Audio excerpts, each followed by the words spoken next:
Butter burgers are horrendous. If you can't cook a juicy burger without it, you're just lost.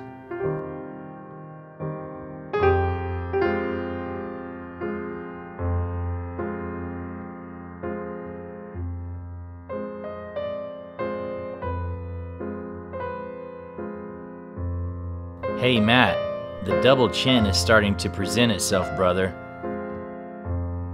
Time to get back to training.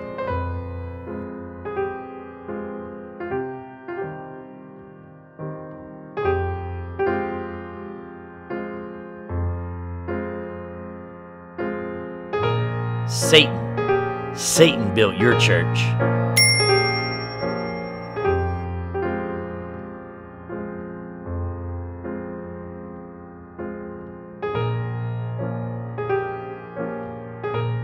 It's crazy how many channels put out bad content. Those are the loosest hash browns I've ever seen.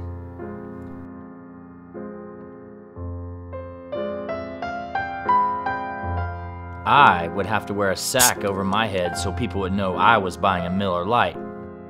Crying emoji.